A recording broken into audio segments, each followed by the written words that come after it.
Settle in, you're listening to Restful Historian. Let's journey together into the often overlooked details surrounding why you wouldn't survive a day as a cowboy on the frontier. Before we begin, if you find value in these stories, perhaps take a quiet moment to like the video and subscribe. It helps others find the channel. You can also let me know in the comments where you're listening from and the time. It's always fascinating to see our quiet community grow around the world. Now, find a comfortable position, perhaps dim the lights or turn on a soft fan for background noise, and let's ease into tonight's story together. The idea of the American West still whispers to us, a soft, persistent echo from a seemingly simpler time. Picture it. A vast, untamed canvas painted with the warm tones of ochre deserts, the distant cool of hazy purple mountains, and skies so impossibly big they seem to hold all the silence in the world. Imagine, just for a moment, you are part of that landscape. The sun feels like a warm, heavy blanket draped across your shoulders, and the only sounds are the gentle, rhythmic creak of saddle leather, the soft thud of hooves on dry earth, and the almost inaudible sigh of the wind as it weaves through sparse prairie grass.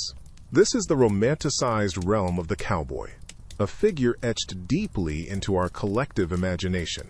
Often solitary, famously laconic, the epitome of rugged self-reliance. He rides beneath that endless expanse of blue, perhaps a lone silhouette against a dramatically fiery sunset, a quiet master of his small, sun-baked domain. It certainly seems a simpler existence, doesn't it?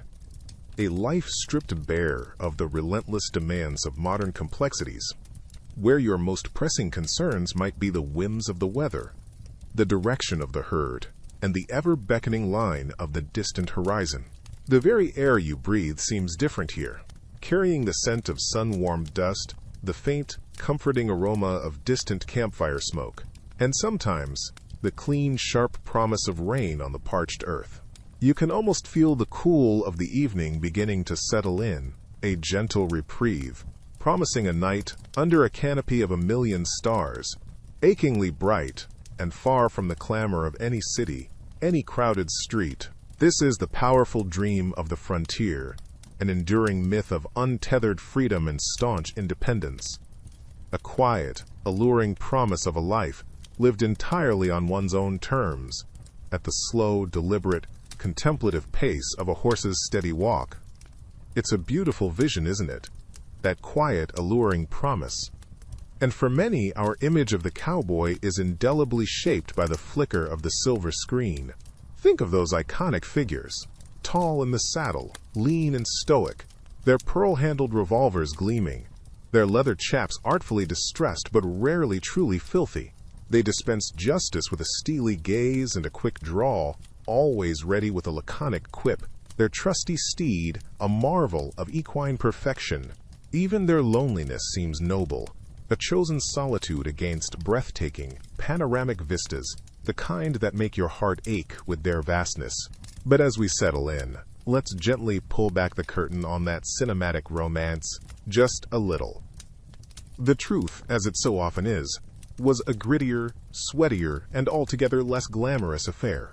The dust that settled on those heroes of the screen was often little more than fuller's earth, carefully applied by a diligent crew member. The real dust, the kind that caked your clothes until they were stiff as board and turned your eyelashes into tiny, gritty brooms that scraped with every blink, was an entirely different character in this unfolding story.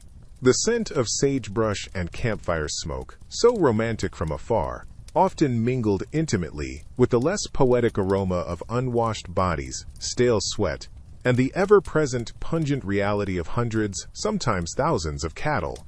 The silver screen rarely lingered on the chapped hands, raw from weather and rope, the aching backs from endless hours of riding, or the mind-numbing, soul-testing monotony that could stretch for weeks on end under a sun that offered no shade and no mercy.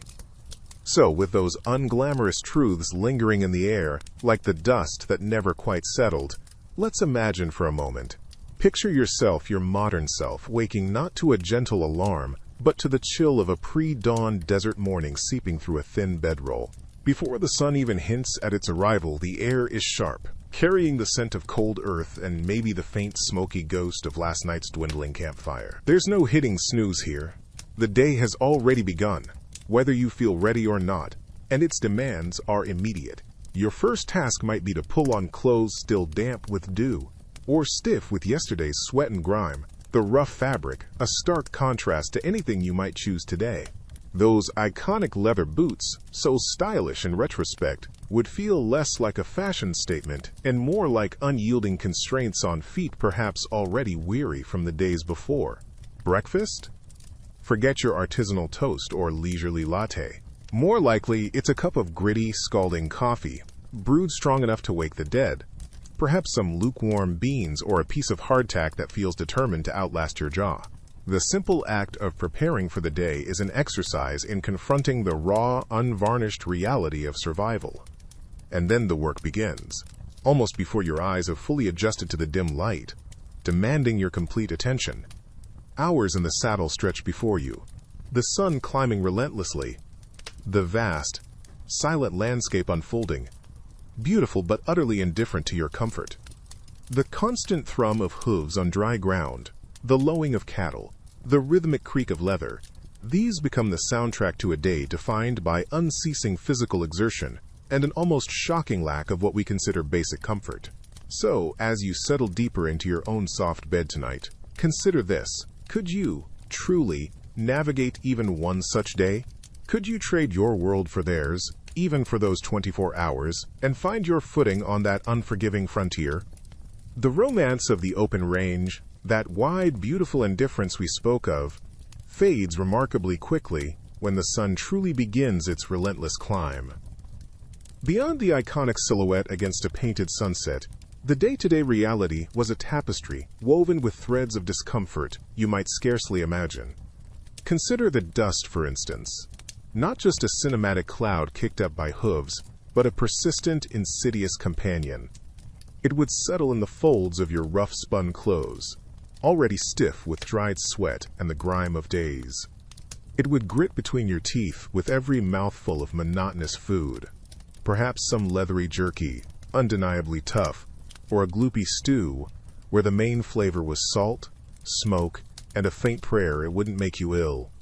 Water, when you found it, might be lukewarm, shared with the cattle, perhaps tinged with alkali, a precious commodity you'd sip carefully, regardless of its murky appearance or questionable taste. Forget a refreshing shower. A splash from a canteen to wipe your eyes was a luxury, and the idea of clean laundry a distant, almost forgotten dream.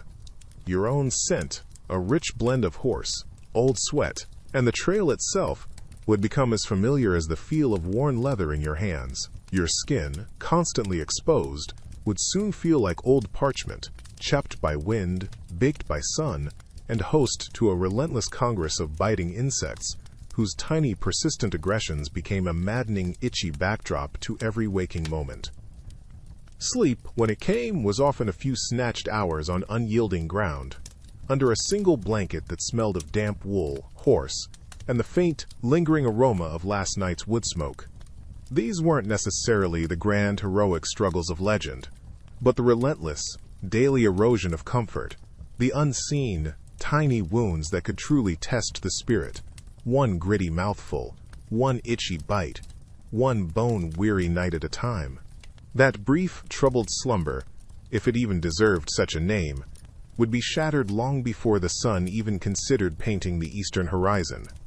There's no gentle alarm clock on the frontier, no slow stretching into a warm morning.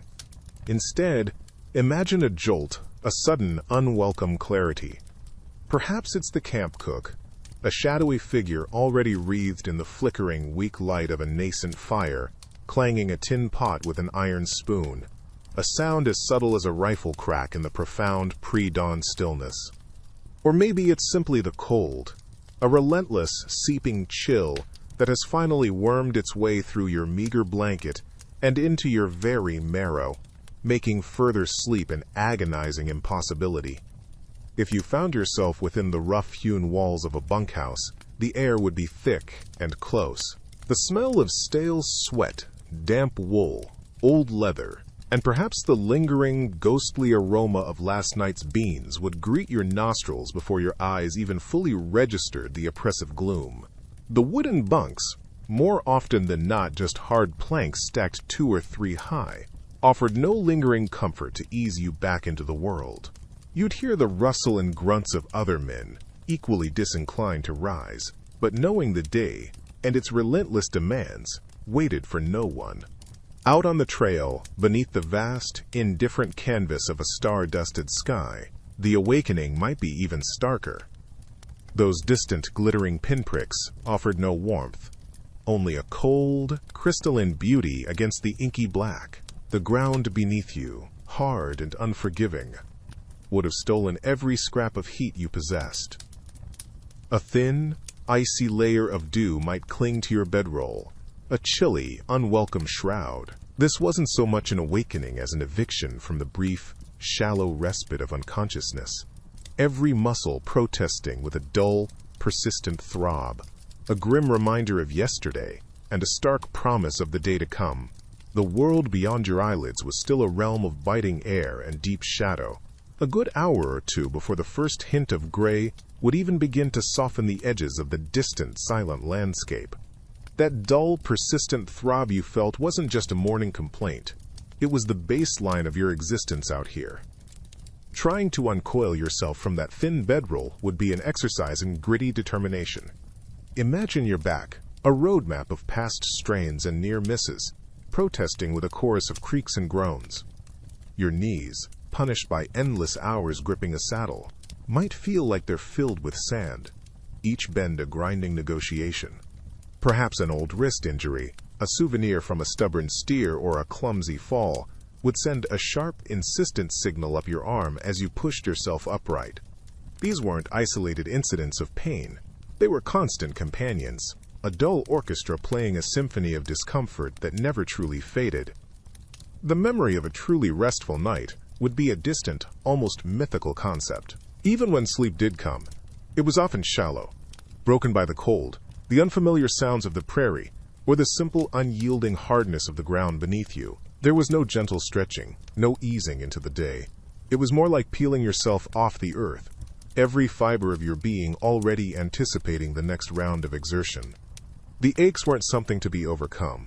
They were simply to be endured, absorbed into the rhythm of a life lived on the very edge of physical tolerance. That first conscious movement was merely the overture to a long, aching day, a testament to a resilience born not of choice, but of grim necessity. There was no soft light filtering through curtains, no gentle prodding from a loved one to ease you into consciousness. Instead, the pre-dawn air, often sharp and bone-chillingly cold, was your first unwelcome companion. It would bite at any exposed skin, a stark, physical reminder that the vast, indifferent world hadn't waited for you to feel ready. The only alarm clock was perhaps the gruff bellow of the trail boss, already on his feet, or the insistent clatter of the cook wrestling with cast iron and firewood. His silhouette, a dark, busy shape against the barely lightening eastern sky, was a promise of meager sustenance and the day's true beginning. You'd hear the lowing of restless cattle, the snort of a horse nearby, sounds that weren't mere background noise, but urgent, unspoken calls to action. The smell of wood smoke, thin and perhaps a little acrid in the chilled air, might be the first thing to truly register, mingling with the earthy scent of livestock and damp ground. Forget a leisurely stretch, or contemplating the day ahead over a warm drink cradled in your hands. The moment your eyes flickered open, the day had already seized you, with or without your consent. The concept of a snooze button would have been met with a blank, uncomprehending stare, or perhaps a dry, humorless laugh echoing in the vast emptiness. There was no buffer between the oblivion of sleep and the immediacy of toil. You were either asleep, or you were working. That brief, often jarring transition was the only morning ritual afforded to you. A swift plunge back into the relentless current of frontier life. The day didn't ask for your participation. It demanded it, instantly and completely. And once fully awake, your gaze would likely settle not on a private sanctuary, but on the immediate, often overwhelming, presence of others. Personal space was a luxury few could afford, a concept as distant as the shimmering stars you'd often slept beneath.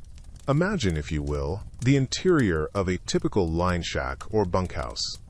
A long, low-slung building, perhaps hastily constructed from rough-hewn logs chinked with mud, or even sod cut from the prairie itself, depending on where the relentless trail had led you.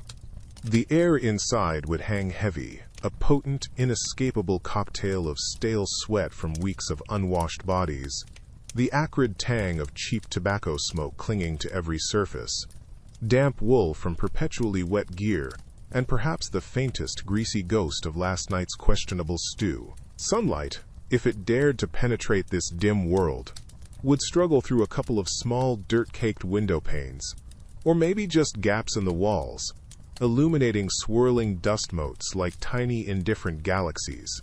You'd see the shadowed forms of a dozen or more men, their few worldly possessions, a spare shirt, a worn-out hat, perhaps a dog-eared letter crammed into any available crevice. The soundtrack to your morning would be the chorus of close-quarters human existence, a lingering symphony of snores that never quite faded into silence, punctuated by rasping coughs, quiet, sleep-fogged mutterings, and the constant rhythmic creak of wooden bunks as someone shifted their aching bones.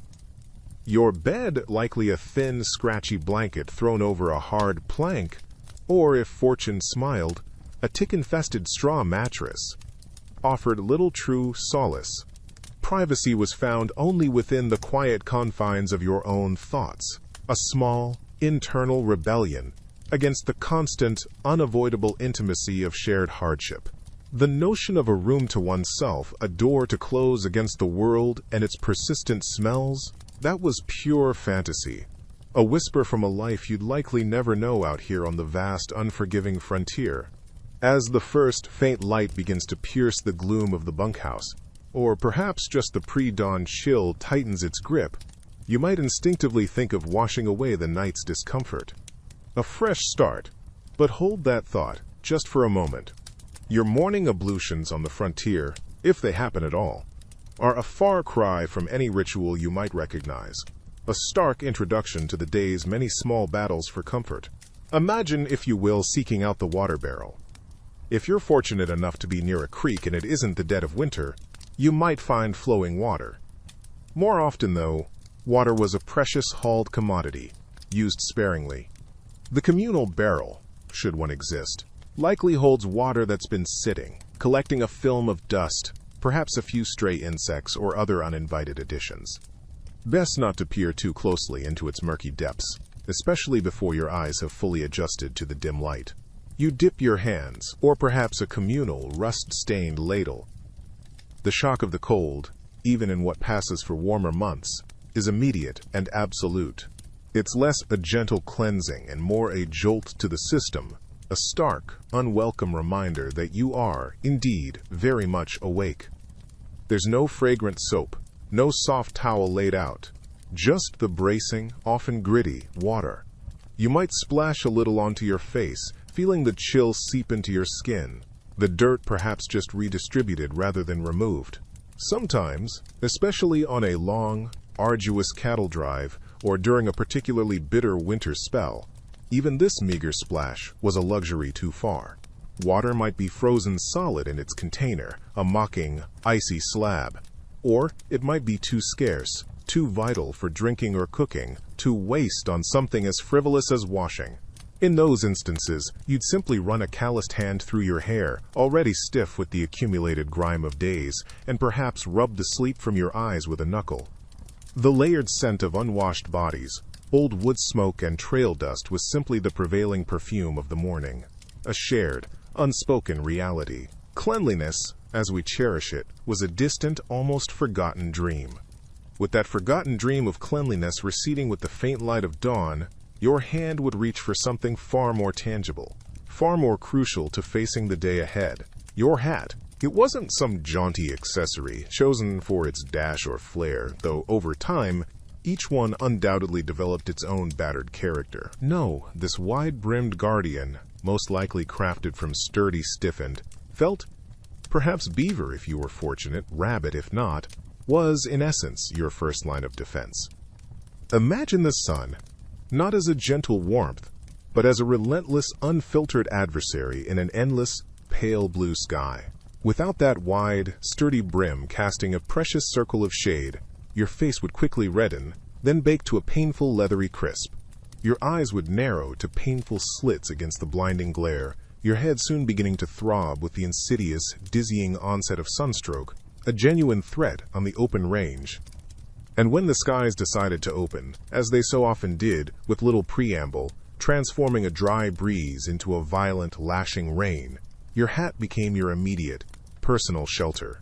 It wasn't merely about keeping your hair dry. It was about channeling the cold, insistent water away from your face, allowing you to squint ahead, to function, as the world around you dissolved into a gray, sodden, chilling blur. Then there was the ever-present dust. Not a light powdering, but a thick ochre cloud kicked up by the herd, or even just your own horse on a parched day. It coated your tongue with grit, settled in your lungs, and stung your eyes relentlessly. Pulled low, your hat was a crucial shield, offering a small pocket of clearer air, a tangible barrier against the suffocating particles. This wasn't a choice of style, you see, but a matter of daily, grinding endurance.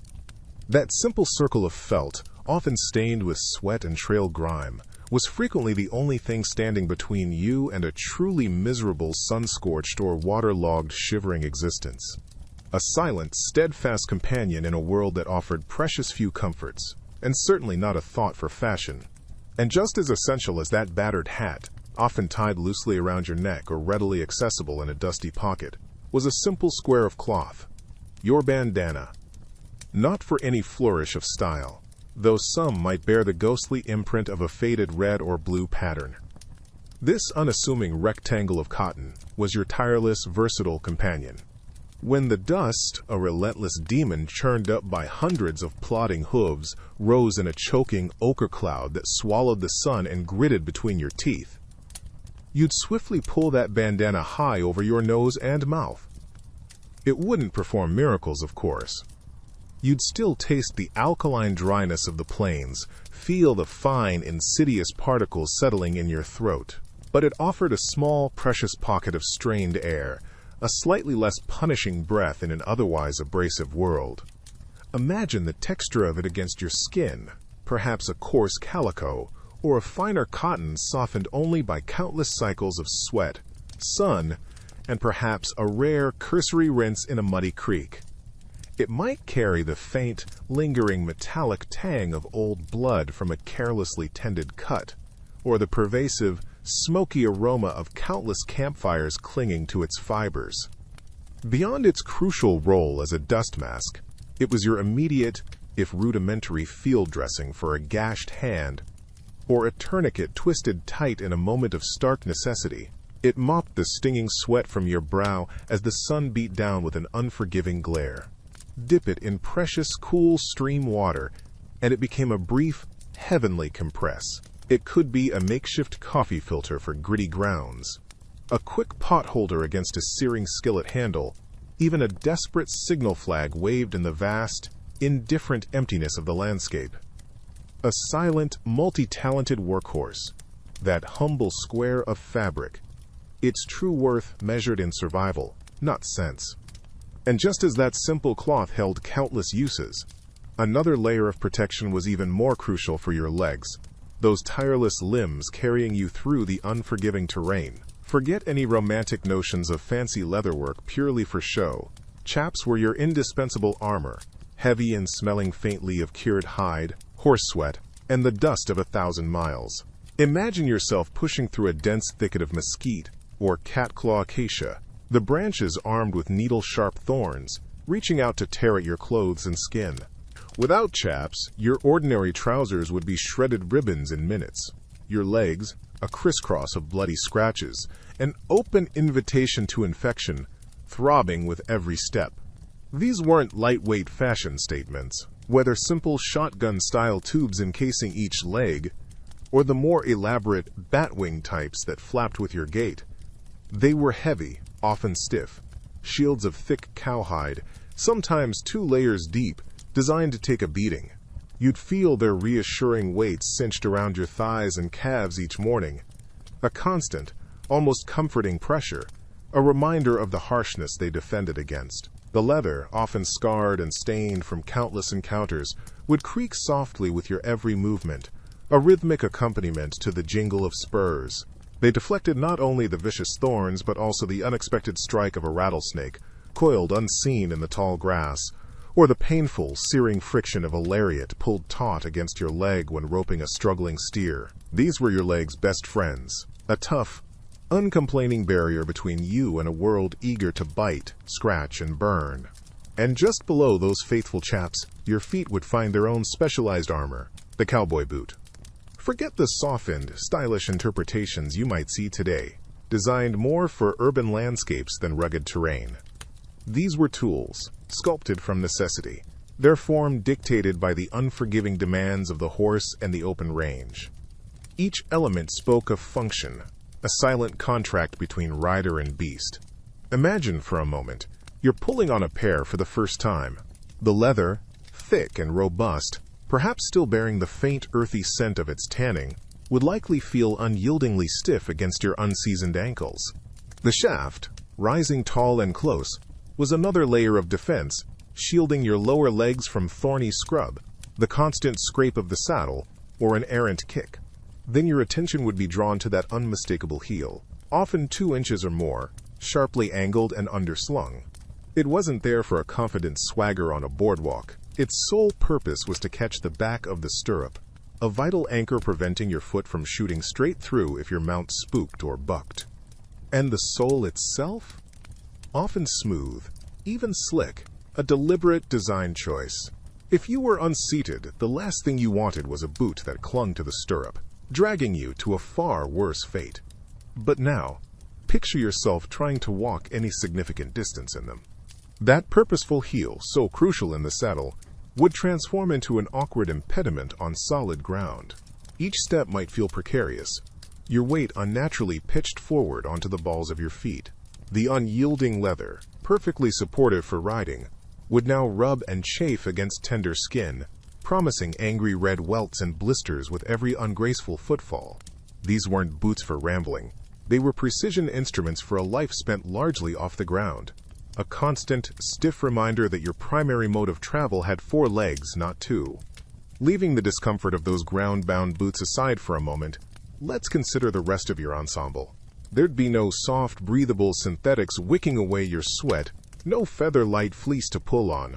Instead, you'd be wrapped in layers of heavy wool, a material both wonderfully warm when dry and remarkably itchy, especially against skin unaccustomed to its coarse, sheepish embrace. Over this, perhaps a sturdy canvas jacket, stiff and unyielding at first, like a second skin you hadn't quite broken in, smelling faintly of dust and distance. This wasn't clothing chosen for its fashion, or even for comfort as we understand it today. Each layer was a practical, robust defense. The wool, even when damp from a sudden prairie shower or a misjudged river crossing, retained some precious warmth. A lifesaver when shelter was just a distant, shimmering hope on the horizon. The canvas, thick and almost armor-like, would turn away thorny brush, repel some of the relentless dust, and blunt the force of the biting wind that sweeps across the plains with an almost personal malice. It would carry the scent of the trail, horse, sweat, and the faint, ever-present tang of wood smoke clinging to its fibers. Our modern notions of performance wear would seem laughably fragile out there. Your thin, breathable rain jacket? It would likely be torn to shreds by the unforgiving landscape within a single day's ride. Those airy, quick-drying shirts? They'd offer scant protection against the sudden, bone-deep chill that could descend with the sunset. Even after a day spent baking under a relentless sun, the cowboy's clothing was a testament to endurance. Cumbersome, perhaps, often scratchy and heavy when damp, but it was a vital barrier between a fragile human body and an indifferent, often hostile environment. But as the sun dipped low, casting long, weary shadows across the plains, one sight, one distant, flickering promise could lift the heaviest spirit. It wasn't a grand structure, nor a place of soft comfort. It was the chuck wagon, a lumbering, creaking sentinel, often silhouetted against the bruised purples and oranges of the dying day. Imagine, after hours in the saddle, your body aching, your throat parched, catching the first faint, heavenly aroma of wood smoke, and brewing coffee drifting on the evening breeze. That scent alone was a balm, a sign that the day's relentless toil was nearing its brief pause. This mobile kitchen, usually a modified, sturdy army surplus wagon, was the undisputed heart of any cattle drive. Its heavy wooden wheels, caked with the dust of a dozen trails, groaned under the weight of provisions. Sacks of flour and beans, barrels of water, perhaps a side of bacon, and the all-important coffee. Presiding over this domain, with an authority few dared to challenge, was the camp cook, affectionately or sometimes fearfully known as the cookie. Often an older cowboy, perhaps a little too broken by the trail for constant riding, his word around the fire was law, especially when it came to his precious, often temperamental sourdough starter. The meals he conjured from his rolling pantry were rarely varied but always vital. Think endless pots of son-of-a-bitch stew, a hearty, if unglamorous concoction often featuring less desirable cuts of beef, bubbling alongside a seemingly inexhaustible supply of beans and strong bitter coffee. You might get sourdough biscuits dense and chewy, perfect for soaking up gravy or molasses. It wasn't fine dining. It was fuel, offered without fanfare. Yet the sight of that battered coffee pot, the clang of the dinner triangle, a simple metal rod struck to call the men, was perhaps the most welcome symphony on the frontier. It signaled not just food, but a moment to rest your weary bones, to share a quiet word before the stars blanketed the vast, silent land once more. Ah, that coffee, always simmering, always strong. It wasn't the delicate, nuanced brew you might picture when you think of a morning cup. This was cowboy coffee, a concoction as unapologetically rugged as the landscape itself, a far cry from anything resembling a barista's art. The pot, perpetually stained a deep, smoky brown and soot-blackened from countless fires, would be nestled directly amongst the glowing coals, its contents often boiling with a vigorous, almost angry energy. Forget your paper filters, your French presses, your precise measurements. Here, coarse coffee grounds were unceremoniously tossed into the water, sometimes joined by a crushed eggshell, a trail cook's old trick, whispered to help coerce the stubborn grounds to settle to the murky bottom. Or so the theory went. Results often varied, and a certain amount of silt was just part of the experience. The aroma that wafted from that pot wasn't of bright citrus notes or gentle roasting. It was a raw, almost primal scent, deeply earthy, undeniably potent, and carrying the faintest ever-present hint of wood smoke from the campfire. When it was finally deemed ready, often by some arcane judgment of the cook, and poured, it usually landed in a battered tin cup that threatened to sear your fingertips long before its contents warmed your soul. It presented as a dark, nearly opaque liquid, promising little in the way of subtlety. The first cautious sip could be a genuine shock to the uninitiated, intensely bitter, a potent jolt designed to wrench open sleep-heavy eyelids rather than to be slowly savored. And the texture, well, let's just say you quickly learned to expect a certain chewiness towards the end, the fine, dark grit, a constant, unwelcome companion settling at the bottom of your cup, a final, gritty reminder of its rustic origins. It was less a beverage in the modern sense, more a potent, gritty elixir, a harsh, sometimes unwelcome, but utterly reliable friend against the biting chill of the pre-dawn air and the bone-wearying length of the day ahead, a ritual, a necessity, a taste of the wild frontier in every mouthful. With that robust, if somewhat earthy coffee settling in your stomach, your thoughts would inevitably turn to something more substantial. And substantial it was, though perhaps not in the way your modern sensibilities might hope. The cornerstone of the cowboy larder, day in and day out, was a steadfast, unvarying trinity of sustenance: beans, bacon, and biscuits. Imagine the scent of bacon, thick cut and intensely salty, sizzling in a heavy cast-iron skillet over the crackling campfire. Its smoky, greasy aroma would mingle with the smell of wood smoke, a powerful, almost primal perfume announcing the morning's fuel. Then came the beans. Always the beans, likely pinto, simmered for hours, often until they formed a thick, earthy stew, sometimes enriched with a precious dollop of that rendered bacon fat. sometimes just themselves, unadorned and stoic. Picture them, a dense, brownish mass, scooped with little ceremony onto your tin plate. And to accompany this, biscuits. These were not the light, fluffy pillows of today, but often dense, hearty rounds. Perhaps sourdough if the cook was skilled, or something closer to hardtack, designed for endurance above all else. You might soften them by dunking them into your gritty coffee, or use them to mop up every last trace of bean gravy and bacon grease. Your stomach, accustomed to a kaleidoscope of flavors and textures, might find this relentless cycle a bit, trying to put it mildly. The sheer unyielding sameness, the heavy, consistent load of salt, starch, and fat, was perfectly engineered for grueling physical exertion under an unforgiving sky. It could, however, easily provoke a quiet, gurgling rebellion from within your unaccustomed digestive system. This was a diet of pure, unadulterated function, each mouthful a calculated measure of energy for the long day ahead, a far cry from any notion of culinary delight. A simple, stark reality of survival, etched in grease and grit.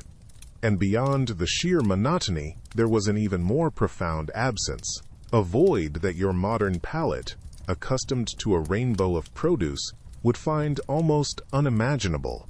Think, for a moment, about the last truly fresh thing you ate. The crisp snap of a carrot, perhaps? The sweet juice of a perfectly ripe peach bursting in your mouth? Such simple pleasures were phantoms on the long cattle drives. The very concept of fresh, as we understand it, vibrant, crisp, bursting with natural sugars and moisture, was largely a mirage on the dusty plains. Fresh fruit was a distant dream, a luxury whispered about from settled lands, perhaps encountered once in a blue moon if the trail crossed near an opportunistic orchard, or a rare, fleeting trading post.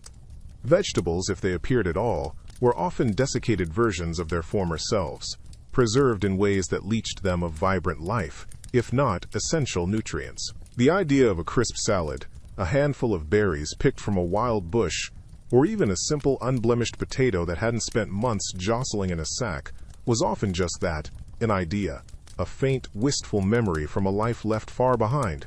And so, the body, starved of these bright, vital elements, might begin to protest in quiet, insidious ways.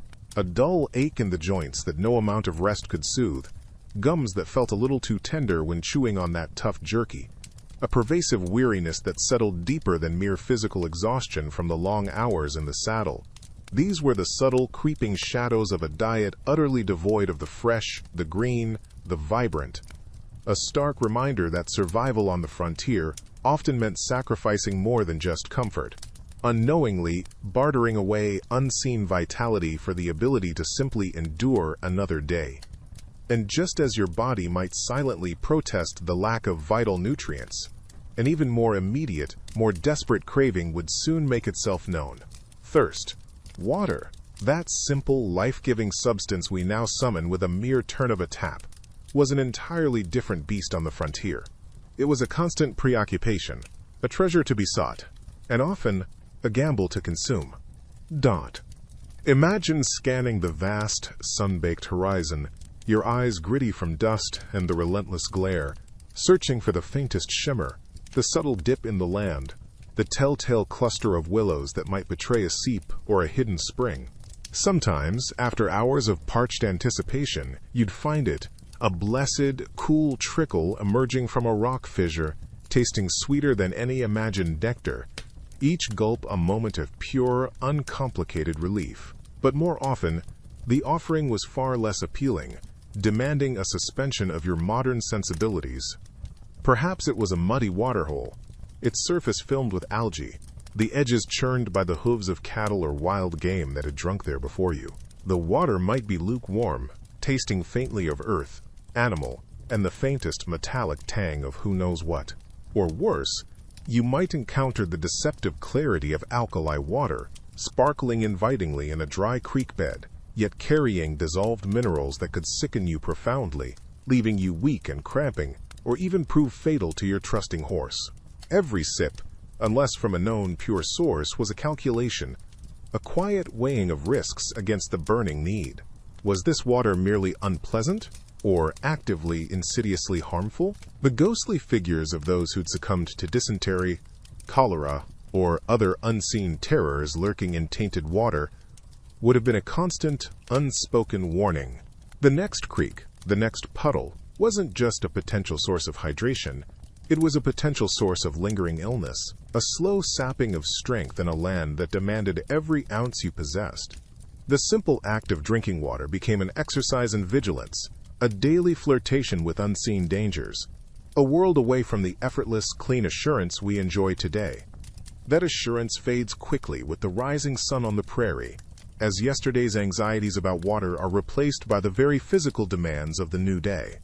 Before any thought of breakfast, before the coffee, if there even was any, came the horses. Picture the remuda, a shifting mass of 60, maybe 100, restless animals milling in a rope corral, or just held by a wrangler. Their breath steams in the chill dawn air, a low symphony of snorts and impatient hooves thudding softly on the earth. Your mount for the day isn't waiting patiently with a polite wicker. It's in there, somewhere, needing to be singled out from the herd. Imagine yourself, still stiff from a night on the hard ground, rope in hand. These aren't gentle riding school ponies. Many were broncs, barely broken, each with a personality that could range from wary to downright malevolent. You'd need to deftly swing your lariat, the rough fibers of the rope, a familiar, if sometimes unforgiving, texture in your hand, its hiss through the air, a brief punctuation in the equine chorus, hoping to drop it over the right head in that swirling, kicking confusion. Get it wrong, and you're just stirring up trouble, earning glares from the seasoned hands. Get it right, and the real fun begins.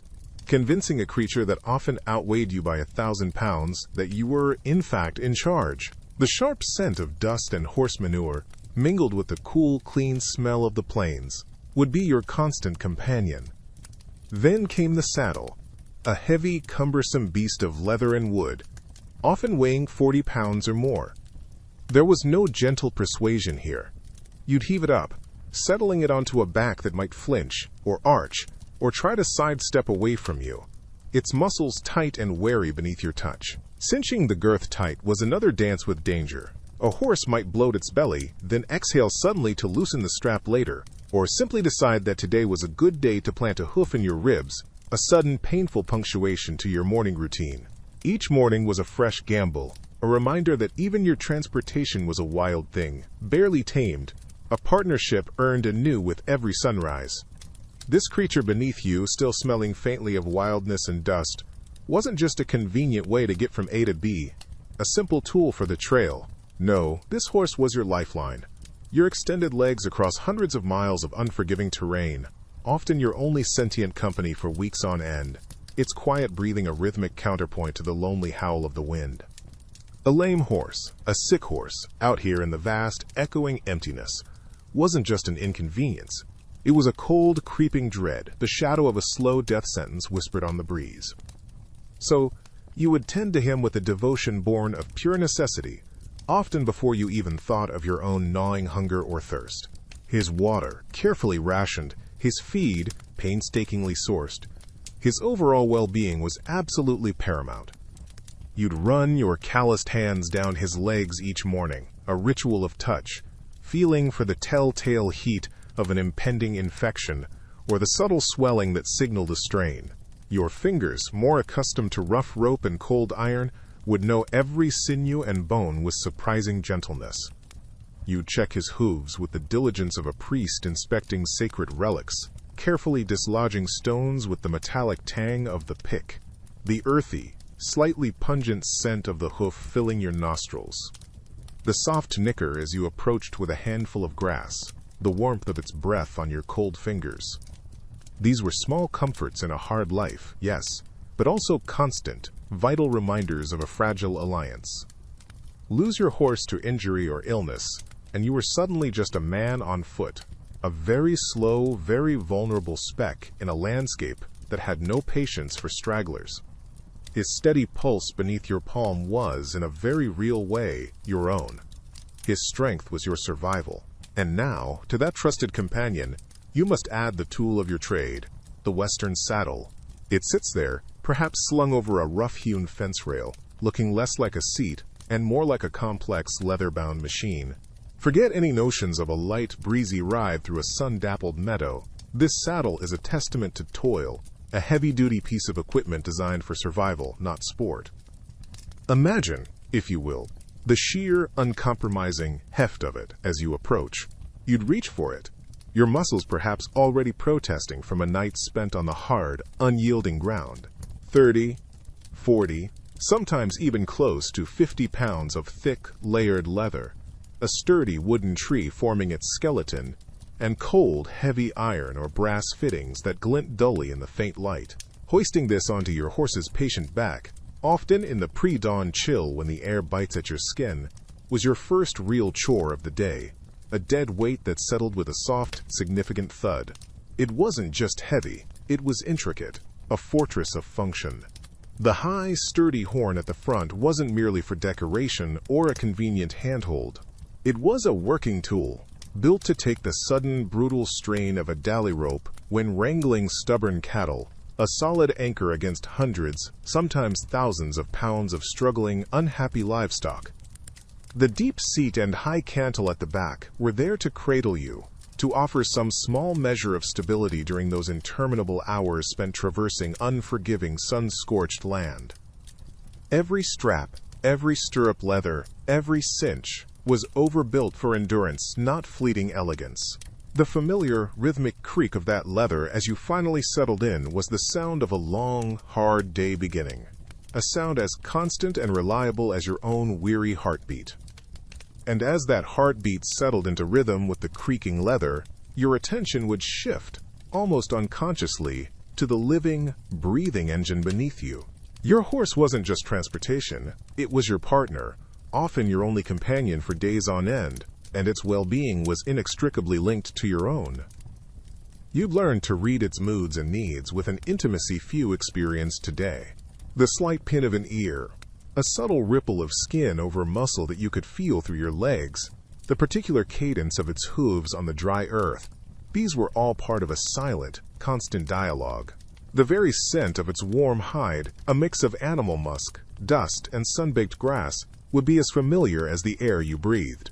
Was that tail swish just swatting persistent flies, or a sign of growing irritation that might precede a buck?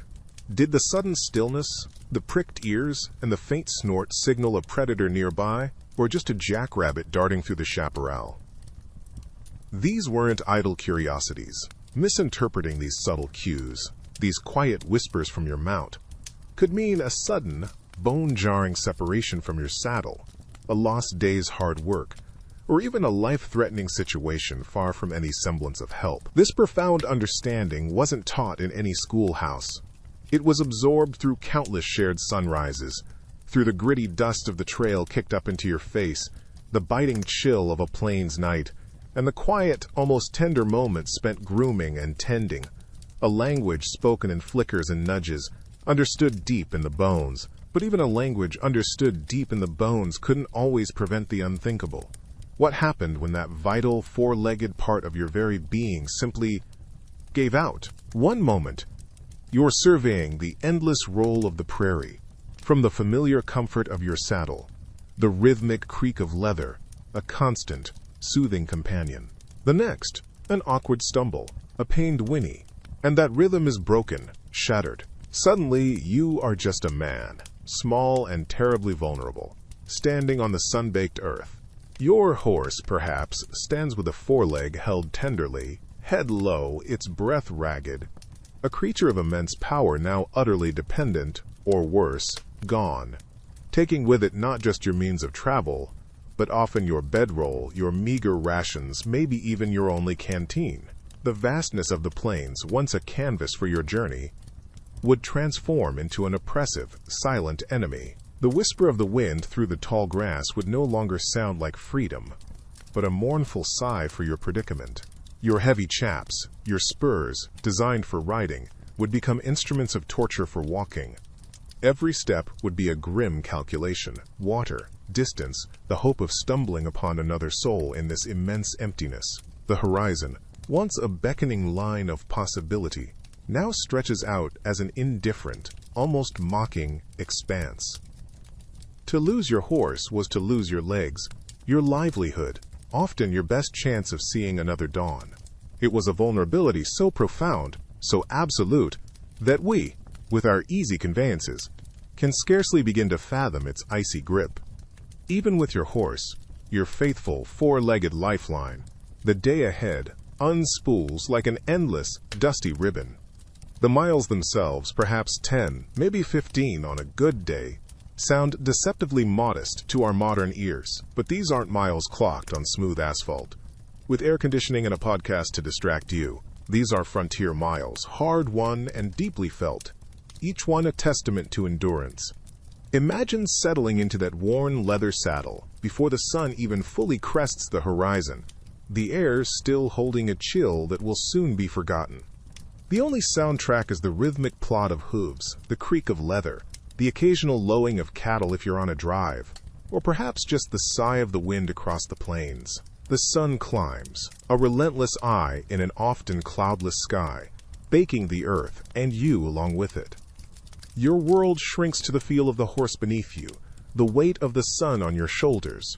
The heat shimmers above the ground, distorting the distance, making that next rise, that distant clump of trees, seem to recede as you approach. Dust, fine as milled flour, kicked up by your horse or the herd, coats everything.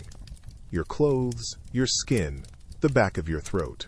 It has a gritty taste, a smell of dry earth and animal sweat. There's a certain hypnosis to it.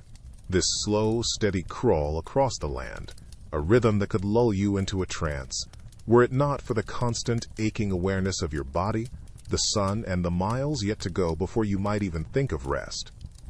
And that rest, when it eventually hints at its arrival, feels like a distant, almost mythical oasis, shimmering on the heat-hazed horizon. For now, there is only the dust, an unwelcome but intimate companion. It's not just Engel's survival, a powdery shroud over your hat and shoulders. It's asterisk in you. Each breath, shallow or deep, draws in more of the fine particulate, a gritty film lining your nostrils, your mouth, your very lungs. Think of your lungs now, accustomed perhaps to cleaner city air or the gentle breeze of a quiet suburb. Imagine them trying to process this airborne sandpaper, hour after relentless hour. There's no escape, no face covering invented yet that could truly shield you, no air-conditioned cabin to offer a moment's reprieve. Just the sun-baked earth, churned into a relentless, suffocating cloud by thousands upon thousands of hooves.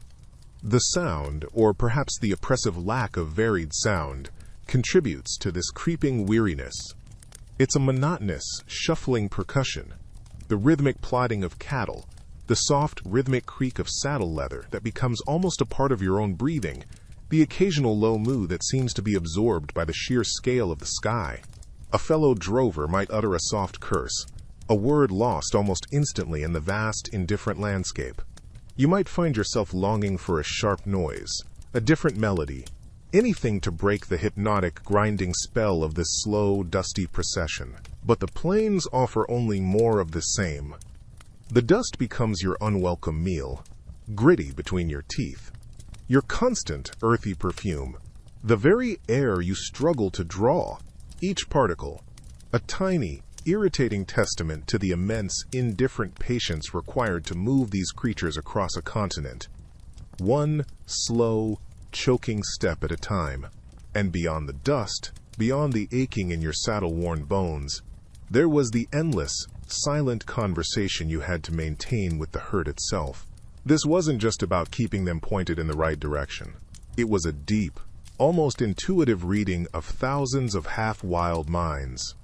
You'd learn the subtle shifts in their collective mood, the way a ripple of unease could pass through them like a shadow over long grass just before a storm. A single steer lifting its head too sharply, sniffing the air with a sudden, tense stillness. Or perhaps a low, guttural murmur, different from the usual contented bellows, a sound that vibrated with an unspoken anxiety, felt more in your chest than heard with your ears. Your eyes would constantly scan, not just for obvious threats like a lurking wolf or a sudden ravine, but for the almost imperceptible cues within that vast, shifting sea of hides and horns. The nervous flick of an ear, the slight widening of an eye in an otherwise placid face, the subtle quickening of pace in one small section that could signal the very first tremor of a full-blown stampede. It was a relentless mental chess game, played out under that vast, indifferent sky, with stakes far higher than any board could represent. A moment's lapse in concentration, a misread signal, and you could have 1,000 pounds of pure, unthinking panic thundering in every direction, with yourself and your trusted horse potentially right in its chaotic path. This quiet, unceasing vigilance, this constant thrum of alertness beneath the weary, dust-caked exterior, was the true, unglamorous heart of the cowboy's day. That constant thrum of alertness, that quiet vigilance, was your only companion against the ever-present dangers, and few moments tested it, or your sheer will to survive. Quite like a river crossing. Picture this, if you will. It's rarely the clear, babbling brook you might romantically envision. More often, you'd be faced with a roiling, muddy surge of water, swollen by rains that fell miles away, carrying the scent of wet earth, decaying leaves, and a raw, untamed power. The sound alone, a deep guttural roar, or sometimes a deceptively smooth hiss, would be enough to set your teeth on edge, a constant, low reminder of the forces at play beneath that churning, opaque surface. As you'd coax your reluctant horse into the murky, often shockingly cold water, the current would immediately begin its work. It's a relentless, unseen hand, grabbing at your horse's legs, at your own, trying to tug you off course, to sweep you downstream towards hidden snags, fallen trees, or into deeper, faster channels. Now, imagine this struggle amplified by several hundred, sometimes thousands, of terrified cattle. They don't understand the physics of a river. They only feel the cold, the pull, and a primal fear. Some might swim true, but many would panic, turning back, swimming in circles, or attempting to climb onto their equally terrified neighbors, creating a maelstrom of hooves, horns, and desperate, lowing bellows. A tangled rope, a submerged log, a single panicked steer veering wildly. Any could spell a swift, silent end. Survival here wasn't just skill. It was a desperate gamble against the elements, where your life and those of the herd hung by the thinnest of threads, often decided by the strength of your horse and a terrifying amount of raw luck. And if you somehow survived the river, the day wasn't truly over, not by a long shot. As the sun bled away, leaving the prairie painted in hues of bruised purple and deep indigo, the promise of deep, restorative rest was still a distant shimmer. Now came the night herd, a duty as relentless as the sun, but cloaked in a profound, almost unsettling quiet. 2-hour shifts, perhaps, if you were lucky. Each one a small eternity spent circling the sleeping, twitching mass of longhorns. Imagine yourself out there, a solitary silhouette against the fading light, just you and your equally weary horse. The air grows cool, carrying the faint, dry scent of dust, the dampness of unseen dew on the grass, and the warm, unmistakably animal smell of the herd. The silence isn't truly silent, though. It's a tapestry woven from the soft sighs and rumblings of several thousand resting beasts, the incessant rhythmic chirr of unseen crickets, perhaps the distant mournful yip of a coyote, and the ceaseless whisper of the wind through the prairie grass. Above, the sky is an immense star-strewn canvas, achingly beautiful and utterly indifferent, so vast it feels like it might swallow you whole. This was the heart of the lonely vigil. To keep the cattle calm, to let them know a familiar, non-threatening presence was near, you'd sing, not for an audience, not for applause, but low, often melancholic tunes, perhaps hummed more than sung, the sound quickly absorbed by the immensity. It wasn't about vocal prowess. It was about a steady human vibration in the vast, lonely dark, a fragile shield against the unseen terrors that could send the herd into a blind, thundering panic with a single snapped twig or a sudden, unfamiliar shadow. As the first hint of gray lightened the eastern horizon, that fragile shield of song would dissolve, replaced by the stark realities of another day on the trail. And with the dawn came the sun, not as a gentle friend, but as an immediate, unwavering adversary. Imagine that sun, rising into a sky often vast and pitilessly clear, a brassy disk climbing steadily. There's no real escaping it. Out on the plains, shade is a rare and precious commodity, usually just the meager offering of your own horse's shadow, or the brim of your sweat-stained, dust-caked hat. Your skin, entirely unprepared for such a relentless solar barrage, would soon feel the burn. Not just a pleasant warmth, but a stinging, insistent heat that bakes you from morning till the sun finally dips below the horizon, painting the sky in hues you're too weary to fully appreciate. There's no SPF 50 out here, no soothing aloe vera gel waiting for you. Your lips would crack under the dry onslaught, feeling like old parchment, splitting painfully with every sip of lukewarm, often metallic-tasting water from your canteen. The wind, too, rarely offered true respite. It was often a hot, dusty breath, scouring your cheeks raw, whipping fine grit into your eyes until they watered and stung, and caking that same pale dust into the folds of your clothes and the creases of your slowly toughening skin. Sunburn, windburn, a permanent squint against the glare. These were the daily companions, the subtle, ever-present hardships that etched themselves onto every cowboy's face, a leathery testament to survival, long before any more dramatic dangers ever made their presence known. And if the elements themselves weren't enough to wear you down, consider what happened when your own body decided to rebel. A throbbing headache, the kind that makes the relentless sun feel like a personal affront, or a fever that leaves you shivering even under that baking prairie sky. Perhaps a nasty cough, each bark tearing at your throat, echoing a little too loudly in the vast quiet, drawing concerned glances you'd rather avoid. There were no sick notes out here, no sympathetic foreman suggesting you take it easy. The herd, that constant, slow-moving river of beef, had to keep flowing towards its distant destination, and you were a crucial, if aching, part of that current. Imagine, if you will, trying to swing a heavy lariat with a sprained wrist, the sharp, biting pain shooting up your arm with every reluctant throw. Or picture yourself attempting to stay alert in the saddle for 12, perhaps 14 relentless hours, when every muscle screams in protest and a cold, clammy sweat clings to your skin despite the day's heat. Minor injuries, a deep gash from a stray horn, or a painful kick from an uncooperative horse would be crudely cleaned as best as possible, perhaps with a splash of fiery whiskey, if you were fortunate, and then it was right back to work. The very concept of recovery time was a distant, almost unimaginable luxury the trail simply couldn't afford. Your comrades might offer a gruff word of sympathy, maybe even quietly take on a sliver of your easiest task if the situation allowed, but the unspoken expectation was crystal clear. You ride, or you risk being left behind. And being left behind, well, that was a profound silence, a desolate prospect no one truly wanted to contemplate. But even if you weren't one of the souls pushing cattle across endless plains, life on the frontier ranch offered little respite. The silence you might escape by avoiding the trail was simply replaced by a different kind of relentless demand, a rhythm dictated by the sun and the unending needs of the land and its creatures. Here, too, the day began before the first true light, often with a bone-chilling cold seeping through the rough-hewn walls of the bunkhouse or cabin. Imagine the pre-dawn chill as you pull on stiff, worn clothes, the scent of stale wood smoke, and perhaps distant livestock already in the air. There's no gentle waking here.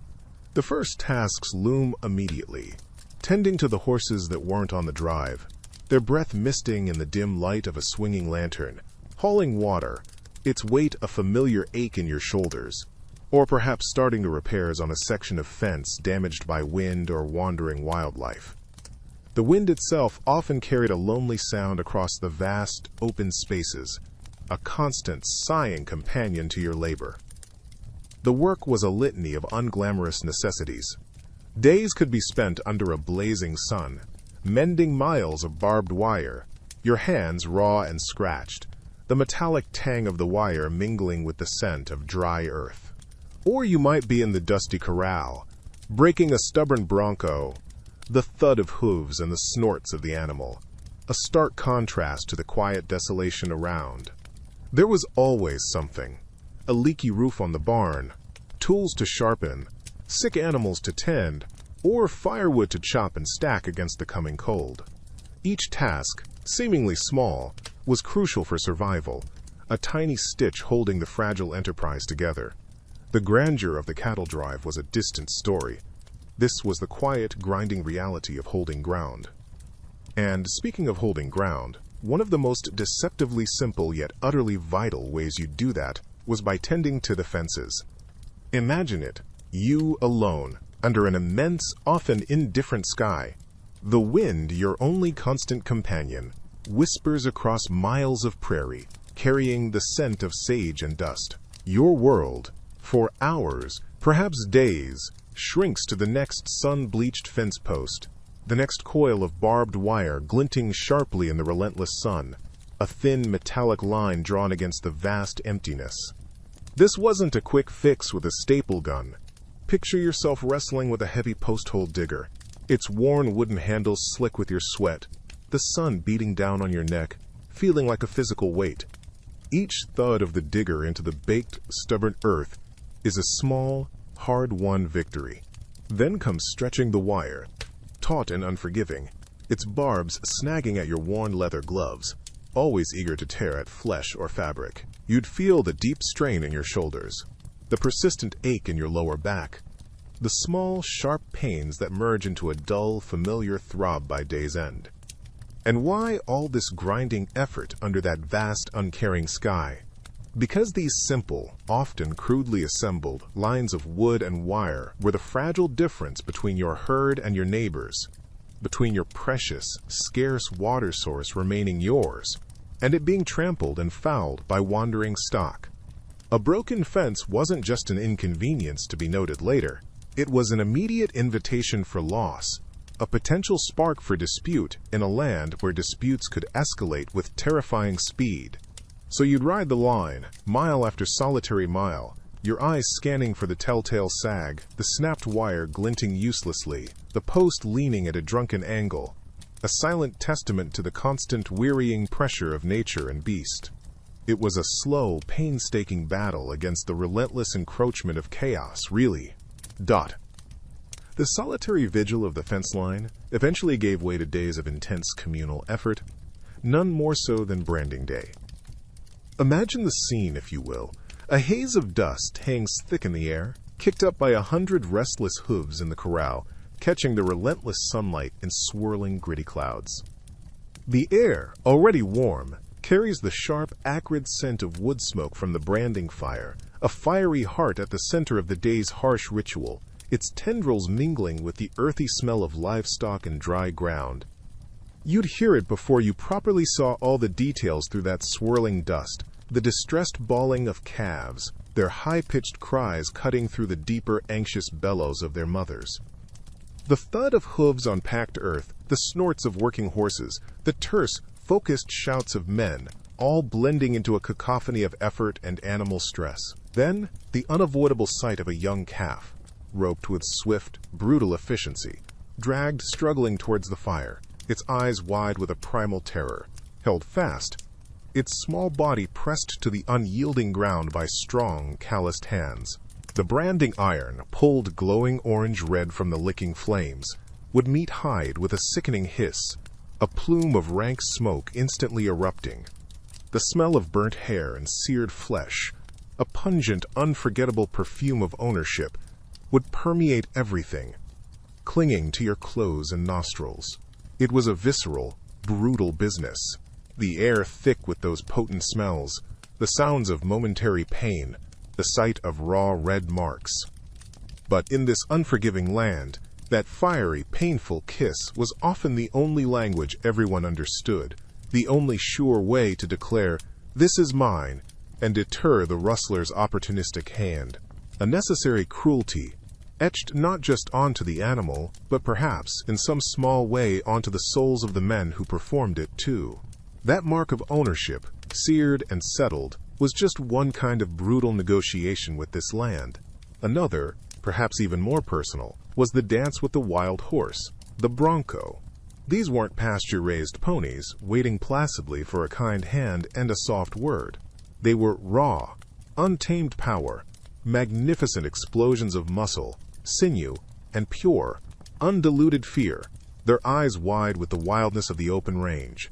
Your job, should you be the one unlucky or brave enough to draw this straw, was to somehow channel that furious energy, to persuade this four-legged storm into a semblance of partnership. Imagine the coarse, unfamiliar feel of its hide beneath your determined grip, the desperate, snorting breaths clouding the cool morning air. The world would shrink to the small, precarious space of that heaving back. The air would fill with a sharp, pungent scent of agitated horse sweat, mingling with the dry dust kicked up by frantic, drumming hooves against hard-packed earth. Each attempt to stay seated upon its back was a desperate gamble, a breath held tight against the violent, twisting, sun-fishing fury beneath you. This wasn't a graceful waltz. It was a desperate, often brutal ballet. The earth, sun-baked and unyielding, met you hard and often, a jarring, painful embrace that could steal your breath and shatter your bones.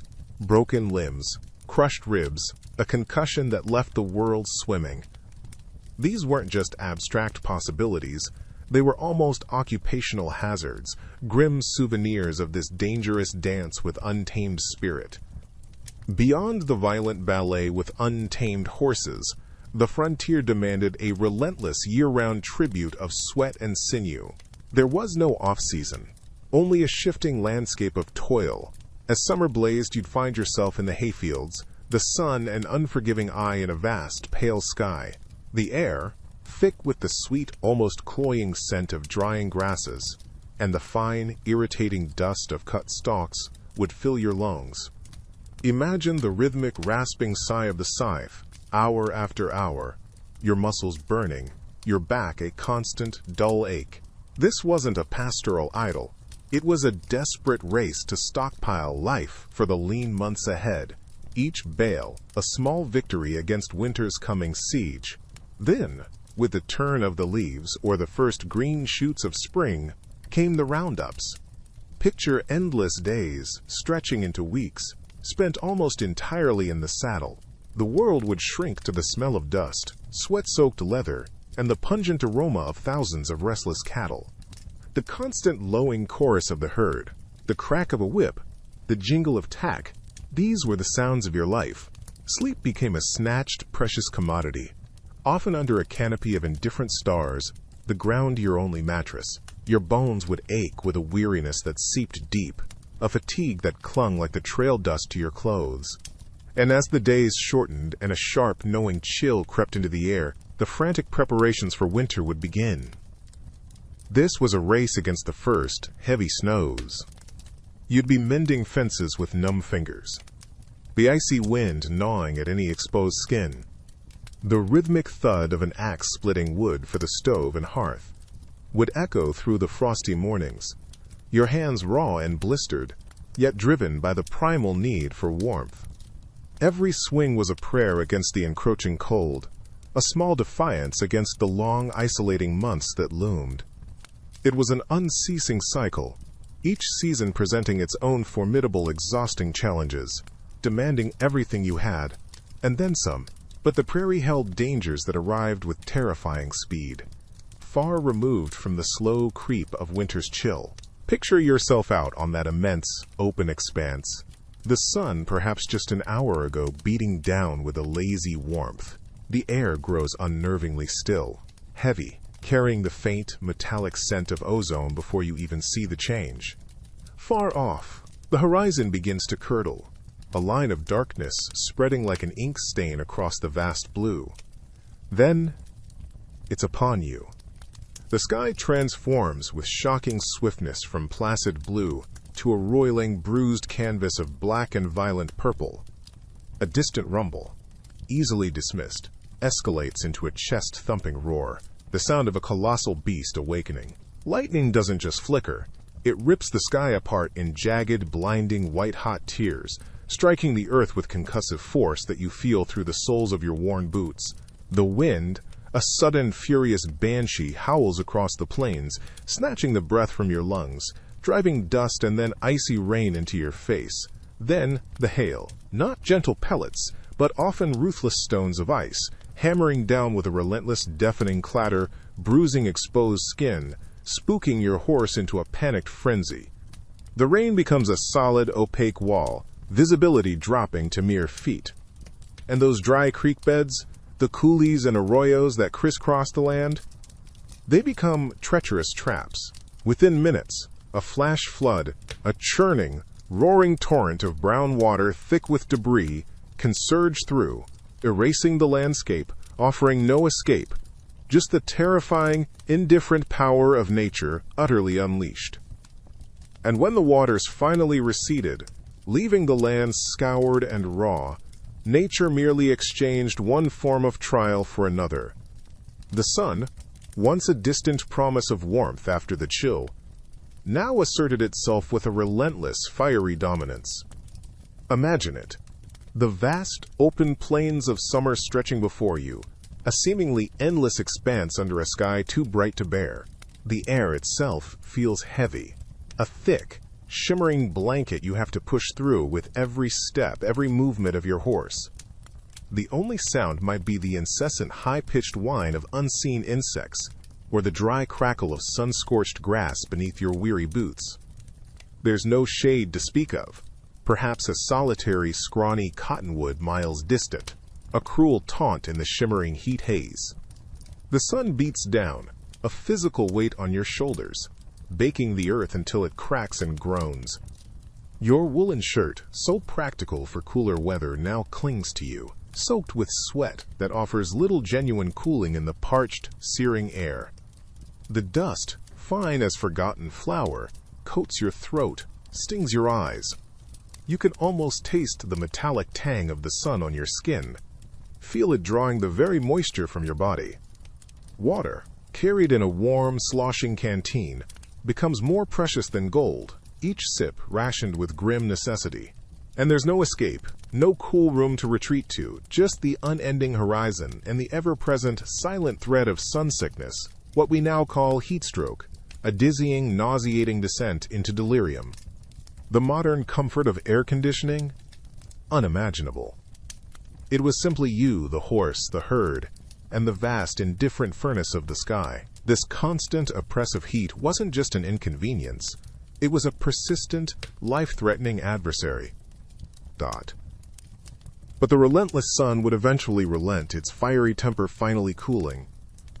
The relief, however, was often fleeting, merely a prelude to an adversary of a different yet equally unforgiving nature. Winter on the frontier wasn't just a change of season. It was an entirely new trial by ice, a bitter bite that tested the limits of endurance. Picture that wind, not just a gentle breeze, but a tangible, biting force that claws its way through your thinnest layers, seeking out your very bones. The world outside your meager shelter, if you even had one, would transform into an endless, undulating canvas of white and gray. Snow, sometimes drifting down with a deceptive gentleness, could swiftly become a raging blizzard, a white chaos that erased the horizon, swallowed landmarks, and muffled every sound except its own mournful, keening howl. You could be lost within feet of your own cabin, the cold disorienting, the visibility near zero. Your breath would plume and freeze instantly, encasing your beard and mustache in a crackling cage of ice.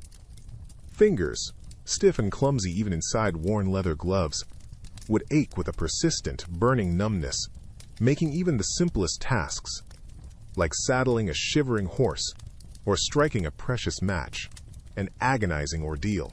Shelter was a desperate gamble, perhaps a crude line shack, wind whistling through its chinks like a mournful spirit, or huddled with the shivering cattle in a shallow draw, the snow piling up around you like a soft, suffocating blanket. The fire, if you were lucky enough to have fuel, became the very heart of your fragile existence.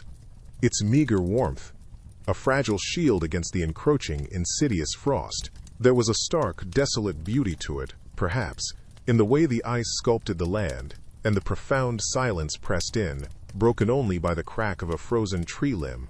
But mostly, it was a relentless siege, a slow, grinding battle against an indifferent, frozen expanse. The vibrant, sun-drenched plains you might remember from summer were now a hushed, icy realm, and any warmth, any flicker of hope, often came down to the sheer, stubborn refusal to simply lie down and let the cold claim you. But the battle for breath, for a moment's peace, didn't end with the thaw.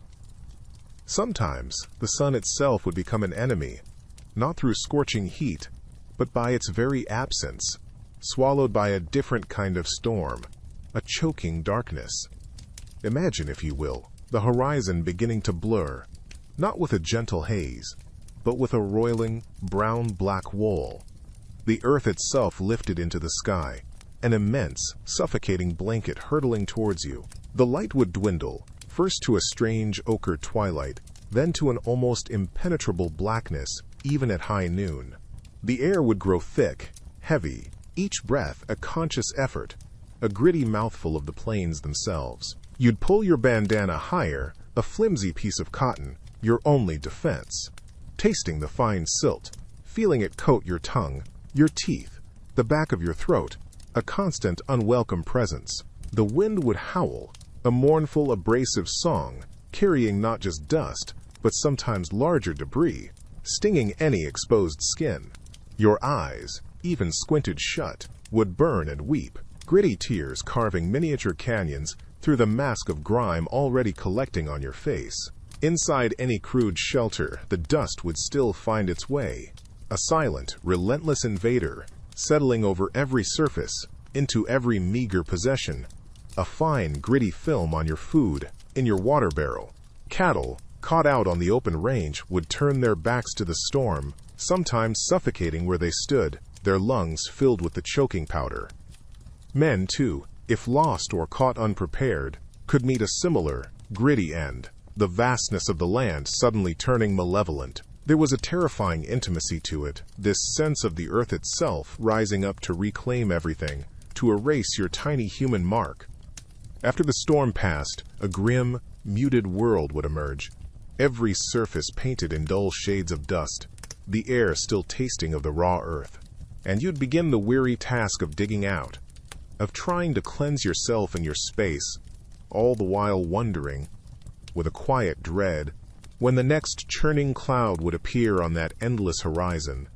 And when that gritty haze finally settled, the sky above would arch, immense and newly washed, a stark canvas for your next equally daunting challenge, finding your way. There was no friendly voice from a pocket device, no reassuring blue dot on a glowing screen. Just you, the sun, and an almost terrifyingly open expanse of land that often refused to offer up so much as a memorable tree for miles. During the day, the sun was your tireless, silent companion, and your most reliable, if sometimes unforgiving, guide. You'd learn to read its slow journey across that vast blue, the way your shadow stretched and shrank, a living sundial telling you not just the time, but the very direction of your weary plodding. A subtle shift in its angle, a slight misjudgment, and you could be walking in a slow, imperceptible circle, the landscape cruelly indifferent to your mistake. And then came the night. If the clouds were kind enough to part, the stars would blaze with an intensity rarely seen today, a cold, distant glitter across an inky blackness. The North Star, your celestial anchor if you could find it, if you knew how to look. Other constellations might offer fainter clues, whispered secrets from an ancient map. But imagine the gnawing unease on a moonless, overcast night, when the heavens themselves seem to have swallowed all sense of direction, leaving you utterly adrift in a sea of darkened prairie. Landmarks, when they existed, were often subtle, easily missed by an untrained eye. A slightly taller swell of land, a particular twist in a dry creek bed, a solitary wind-sculpted rock that you'd pray to recognize again. Each one was a tiny pin in a map you carried only in your head, a map constantly being redrawn by the shifting light and your own fatigue. Getting lost wasn't just an inconvenience, it was a quiet, creeping dread, the land itself a silent, patient predator. And it wasn't just the vast, indifferent land that held a quiet menace. Your closest companion, the horse beneath you, could turn from steadfast partner to agent of sudden, brutal injury in the blink of an eye. One misplaced hoof on uneven ground, a spook from a hidden snake, and you'd be tasting dust and sky. That jarring impact, The sickening crack, perhaps a leg or a collarbone, would echo in the immense silence of the plains. There'd be no siren, no comforting hand of a paramedic. Just you, the uncaring earth, and a throbbing pain that promised a very long, very difficult time ahead if you survived the initial shock and the journey to any kind of rudimentary help. Then there were the smaller, more insidious betrayals of your daily tools. A rope, your lifeline in so many ways, could whip back with the speed of a striking viper, leaving a searing, angry burn across your palm. A raw stripe that would sting with every movement for days. Or imagine the sudden, terrifying lurch as a steer, panicked and powerful, caught you with a horn. Not a neat incision, but a ragged, tearing wound, quickly slick with blood and dirt, the smell coppery and sharp in the dry air. With no antiseptic, no sterile bandages, just the grit of the trail and perhaps a splash of whiskey for both wound and courage. Infection was a constant, silent stalker, often more deadly than the injury itself. Every day was a gamble, played out against a backdrop of breathtaking beauty and unyielding hardship. Beyond the threat of a sudden goring or a festering wound, an even more insidious host of ailments awaited the trail-weary cowboy. Imagine, if you will, the slow, cramping grip of dysentery setting in. Perhaps it began with a tainted sip of water from a muddy stream, a taste you barely noticed at the time.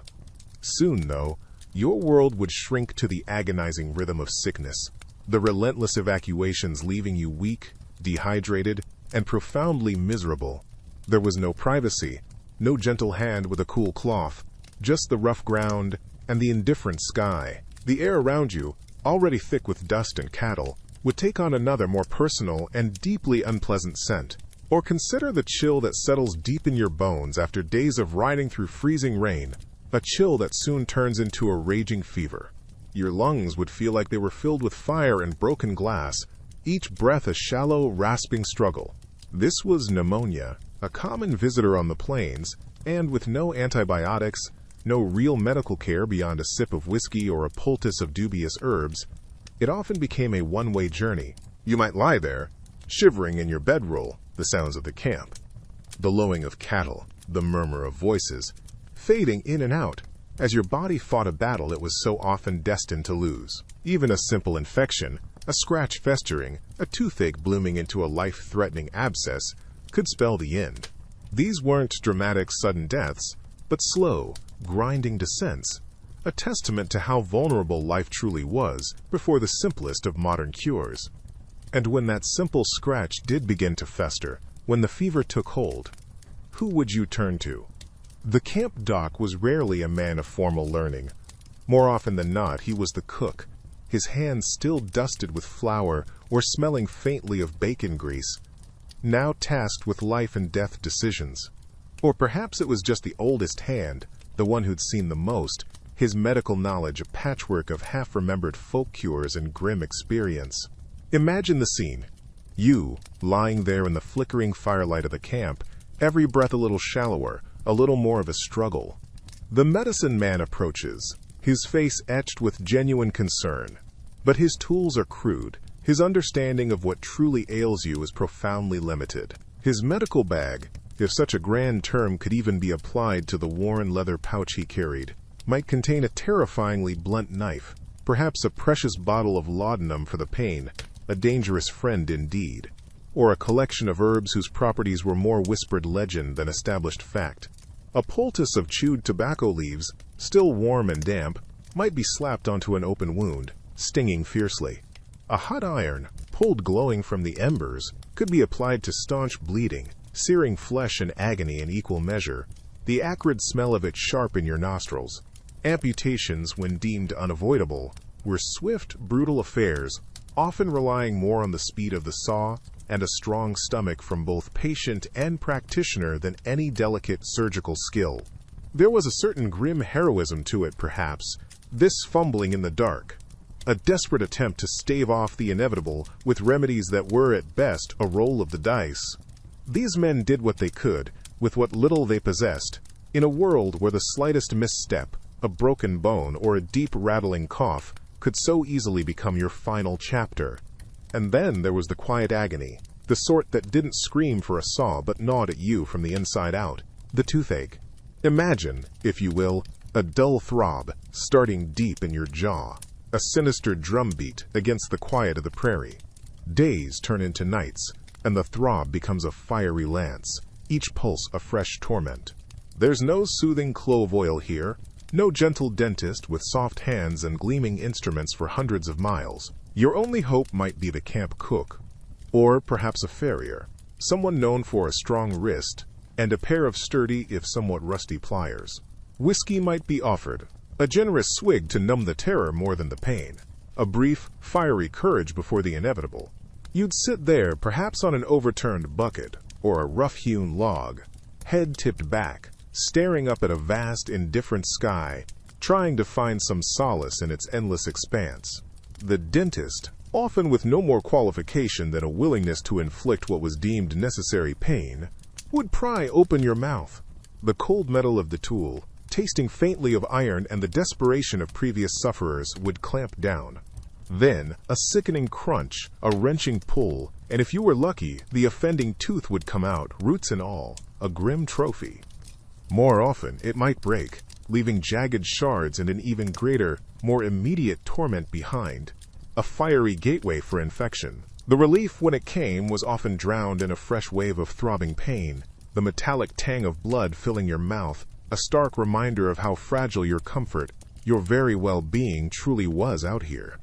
Beyond the sharp, immediate agonies like a shattered tooth, there was the slow, relentless grind of everyday existence, a quiet siege laid upon your body by what you ate, or more often, what you didn't. Your daily fare was a testament to endurance, not exactly nourishment. Imagine the endless cycle. Strong, often bitter coffee, boiled down to a near sludge. Beans, a constant companion, swimming in their own sauce, perhaps accompanied by a strip of greasy, heavily salted bacon or stringy jerky. Fresh fruits and vegetables, those vibrant carriers of vitamins, were luxuries as rare as a cool spring in the desert, their crisp textures and sweet juices a forgotten memory. And then there was the matter of cleanliness, or rather, the pervasive lack of it. Water, when you found it, was precious, often cloudy and tepid, prioritized for the livestock. A full bath was an event, a rare indulgence, perhaps weeks or even months apart. Your clothes, stiff with dust, sweat, and the grime of the trail, became a second skin, rarely changed, let alone washed. The air around any camp would carry its own unique bouquet: wood smoke, simmering beans, unwashed bodies, and the faint, ever-present scent of livestock. This constant exposure, this lack of basic sanitation, invited a host of unseen troubles, quietly working away at your reserves. This combination, the meager diet and the absent hygiene, was a slow corrosive.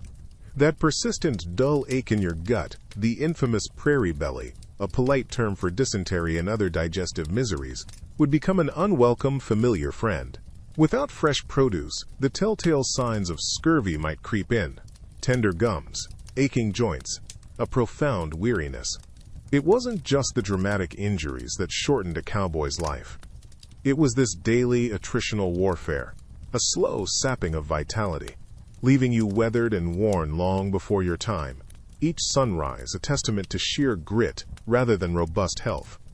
Beyond the slow decay from within, the frontier night pulsed with a different, more immediate kind of threat, one that stirred the primal fear deep in your chest. As darkness draped its heavy, velvet cloak over the vast and silent plains, the air would sharpen, carrying sounds that prickled the skin and raised the hairs on your arms. Imagine the mournful, hunting howl of a distant wolf pack, a sound that seemed to vibrate right through your weary bones, echoing the profound emptiness surrounding your small, flickering campfire.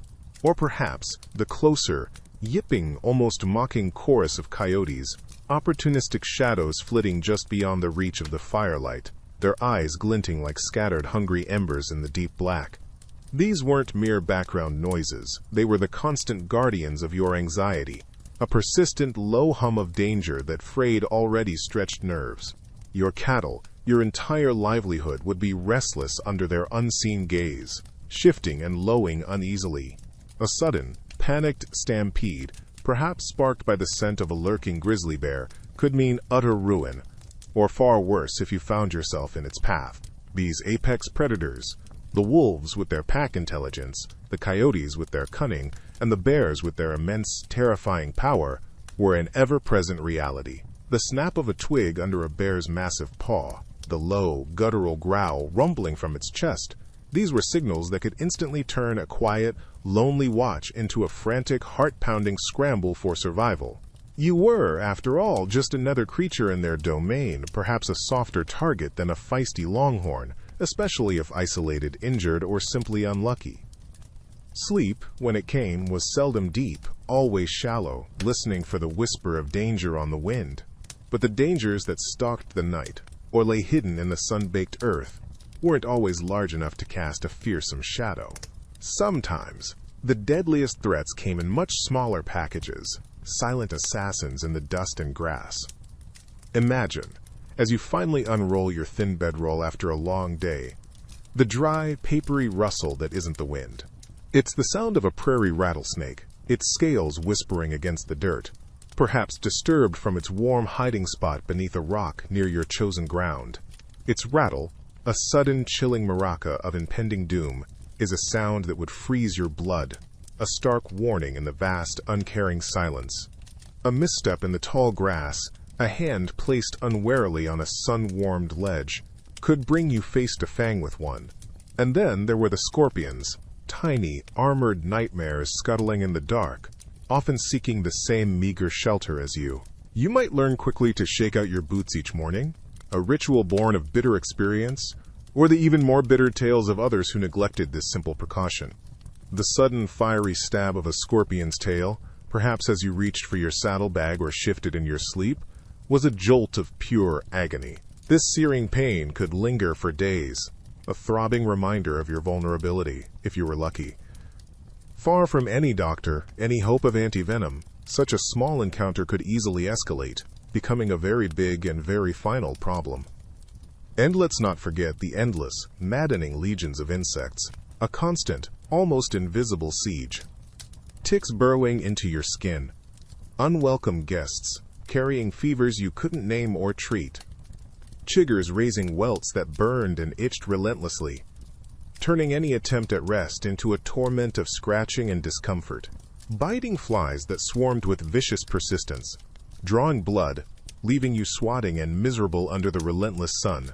Even a seemingly innocuous spider bite, from a reclusive spider hiding in a stack of firewood or an old saddle, could lead to a festering wound, a slow, grim decline under the enormous, indifferent sky. These tiny terrors were a constant, wearing attrition on body and spirit, 1,000 tiny battles waged daily. Beyond these relentless, minuscule assaults, the ones that gnawed at your sanity day by day, lay a different kind of shadow, the human kind.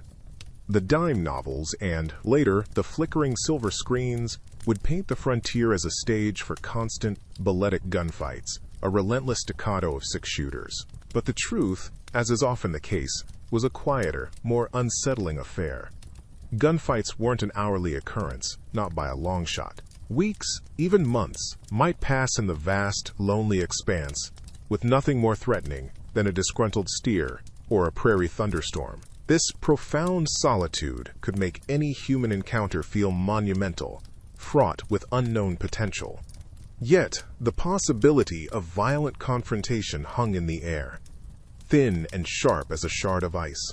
You might be riding the line, the sun warm on your neck, the only sound the creak of your saddle and the rhythmic hoofbeats, when a flicker of movement on the horizon would pull you taut.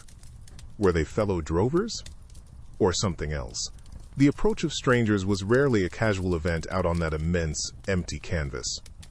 It was a slow, watchful dance, an assessment of intent carried on the wind, where every gesture was scrutinized. A misplaced hand reaching too quickly for a belt, a sudden shift in posture from relaxed to rigid, and the fragile piece of the trail could shatter into a dozen terrifying pieces. The threat of rustlers, desperate men with hungry eyes looking to relieve you of your herd, or outlaws simply looking for an easy mark with a few dollars and a decent horse, was a low thrum beneath the daily grind.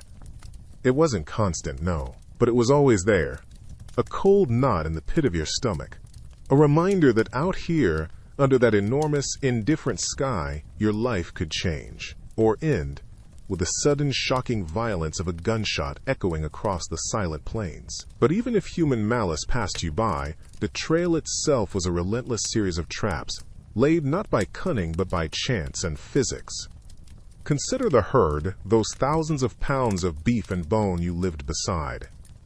Most days they were a slow-moving river of leather and dust, the air thick with their scent and the lowing symphony of their passage. But a sudden clap of thunder, a stray scent of wolf carried on the breeze, even a tumbleweed skittering too close, could transform them in an instant. Imagine the ground beneath you beginning to tremble, a low rumble growing into a deafening roar as 1,000 panicked cattle surged, a tidal wave of hooves and horns with you, perhaps, right in its path. There was no outrunning it, only the desperate hope your horse wouldn't stumble beneath the terrifying, unstoppable weight of the stampede. Then there was your gear, the lifeline connecting you to your horse and your work, each piece subject to the relentless wear and tear of the trail.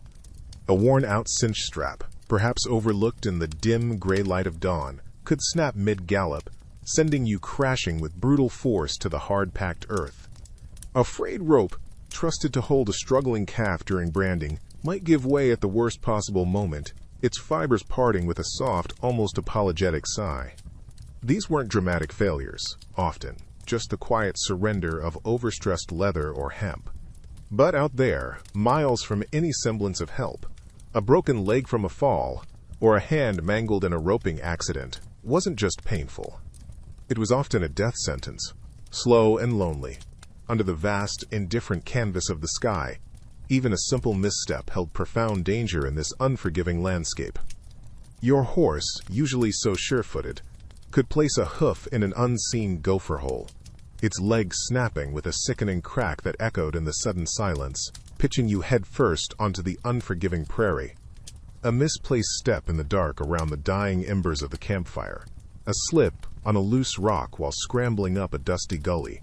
These tiny moments of inattention, so easily forgiven in softer lands, could lead to injuries that festered, untreated. The frontier didn't always announce its dangers with a gunshot. Sometimes it was a whisper, a crack, a silent, sudden fall into a world of pain.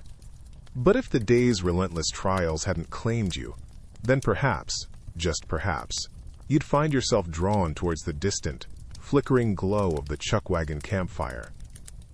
It wasn't a beacon of roaring celebration, more a fragile ember cupped against the immense, indifferent darkness of the plains.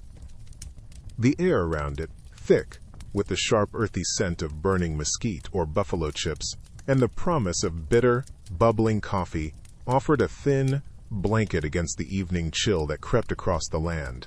You'd feel the hard, unyielding earth beneath you as you settled, a constant reminder of your precarious place in this vast landscape.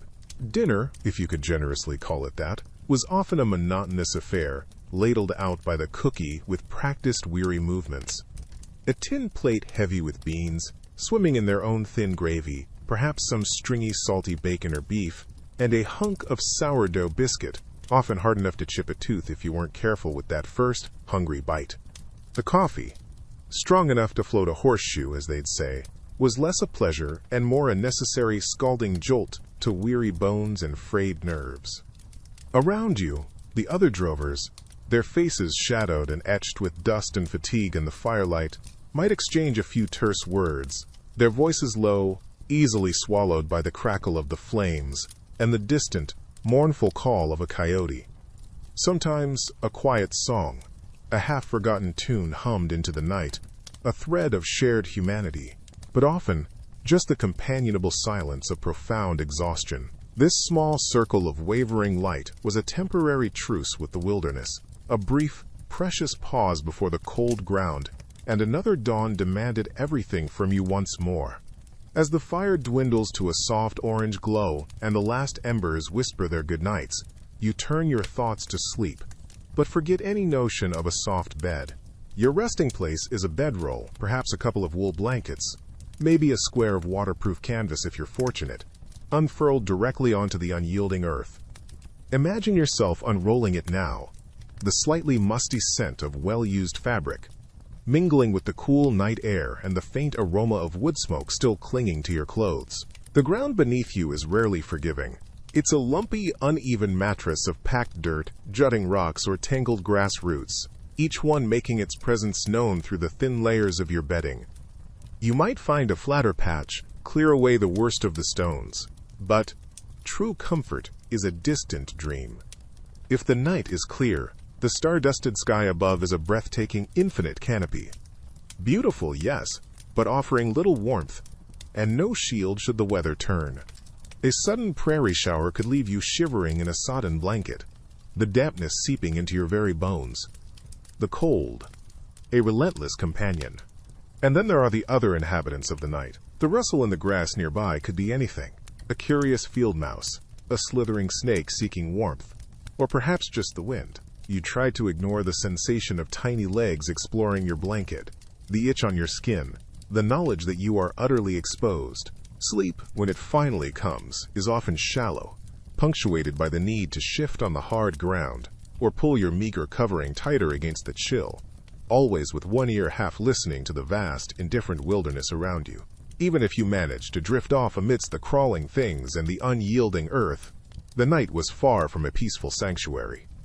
Your sleep, if you could call it that, would be a thin veil, easily pierced by the slightest unfamiliar sound. That constant, usually comforting murmur of the herd, the soft lowing, the rustle of their bodies settling, could subtly change its tune. A sudden nervous snort, a restless shuffle of hooves.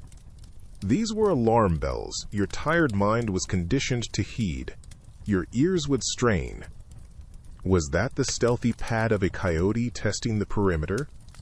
Or, far more dreaded, the collective nervous shift in the herd's breathing, the precursor to a stampede, a thundering, unstoppable wave of flesh and horn that could erase your small camp from the earth in heartbeats.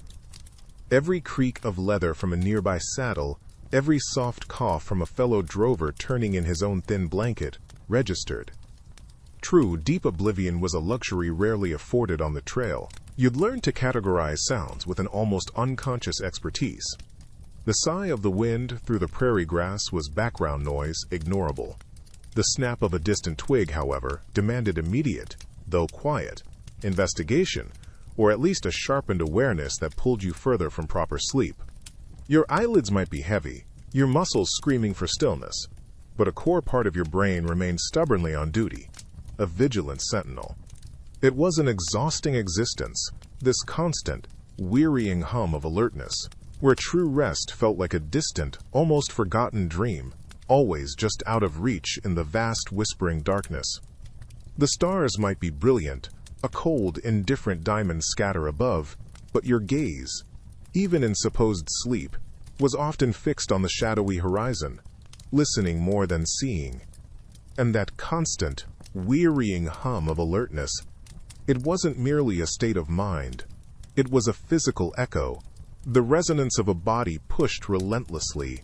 Day after day the sun would rise, often before you did, promising another long stretch in the saddle, under a sky that could be a painter's dream one moment and a cruel baking tyrant the next. Your muscles wouldn't just ache. They'd have their own quiet, desperate language, a thrumming protest against the unending demands of the trail, the weather, the sheer grinding repetition of it all. By the time the meager fire cast dancing shadows and the stars finally reclaimed the vast, inky canvas above, you weren't so much seeking comfort as you were craving oblivion. The idea of a soft bed, clean sheets, that was a tale for another life, another world. Here, your bed was often the unyielding earth itself, perhaps cushioned by your saddle if you were lucky. The cold might creep into your bones from the damp ground. The wind might whisper unsettling tales through the prairie grass, or a pebble might dig insistently into your hip. But the weight of exhaustion, that bone-deep, soul-crushing tiredness, was a surprisingly effective blanket. It muffled the discomfort, smoothed the sharp edges of reality. Sleep, when it came, wasn't a gentle drifting off. It was more like a fall, A sudden, grateful plunge into a darkness that promised, if only for a few precious hours, a reprieve from the saddle, the sun, and the ceaseless gnawing weariness of being a cowboy on the frontier. Every nerve ending, rubbed raw by the day's demands, would finally, blessedly go quiet, surrendering to a peace born not of comfort, but of sheer depletion. But that sleep, heavy as it was, would eventually yield to the gray light of dawn, or perhaps just the subtle shift of moonlight across the plains. And as your eyes opened, long before the sun truly asserted itself, another kind of weight would settle in. This wasn't the ache of muscles or the sting of saddle sores. This was the vast, echoing emptiness of the world around you. Imagine, for a moment, you're there. The land stretches, uninterrupted, to a horizon that seems a lifetime away. The sky above is an immense, indifferent canvas, painted with stars so bright they feel almost cold, or perhaps the pale wash of approaching day. Your companions, the other drovers, might be stirring nearby. The soft clink of a coffee pot, a muffled cough, the rustle of a bedroll. There's a certain rough comfort in their presence, a shared understanding of the life you're all enduring, a silent acknowledgement of the hardships. But even with men scattered around a dying campfire, the loneliness could be profound, a quiet companion that never truly left your side. It wasn't just about being far from towns, from the cheerful noise of a saloon or the familiar scent of a bakery. It was a deeper isolation, a sense of being utterly adrift in an enormous, untamed wilderness that swallowed sounds and dwarfed human endeavor. Days, then weeks, perhaps even months, would unspool with no new faces, no letters from distant loved ones, just the same endless, rolling landscape and the mournful lowing of the herd. The silence, when the wind finally relented, wasn't always peaceful. It could become a crushing presence, amplifying the smallness of your own existence against the grand, unfeeling backdrop. Your thoughts, with nowhere else to roam, would turn inward, or perhaps drift to memories that felt like echoes from another life, another world entirely. This existence gnawed at the soul, a slow erosion of connection, a constant reminder that out here, the vast land didn't particularly care, and the immense silence held few, if any, comforting answers. And it's precisely this immense, uncaring silence, this landscape devoid of comforting answers, where your modern sensibilities might begin to fray. Imagine your mind, accustomed to a constant stream of information, entertainment, and connection, suddenly plunged into this stark reality. There's no phone to scroll through, no podcast to dull the edges of the quiet, no quick escape from your own thoughts, which, as we've established, are already turning a bit bleak. Just the rhythmic creak of leather, the endless plodding of hooves, and the vast, indifferent sky. The boredom, a profound, almost physical ache, would be unlike anything you've likely experienced in your hyper-connected life. It wouldn't be the mild restlessness of a slow afternoon. It would be an oppressive weight, pressing down, with hours, then days, stretching before you, promising only more of the same sun-drenched, dusty expanse. And woven through that monotony, a thin, sharp thread of danger.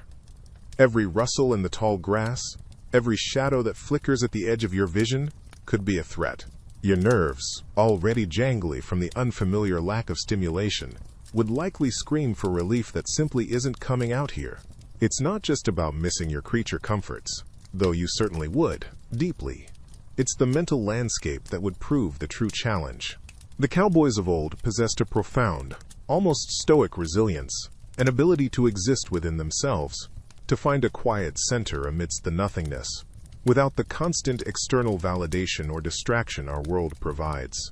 For many of us, deprived of these modern anchors, the sheer emptiness, the gnawing quiet, and the ever-present low hum of potential peril would likely become unbearable, not in days, but perhaps within a few long, sun-baked hours. The internal fortress they built against such psychological erosion was truly a marvel, a testament to a different kind of strength forged in a very different world. Thank you for joining us on Restful Historian. Until our next story, may your thoughts be calm and your rest deep.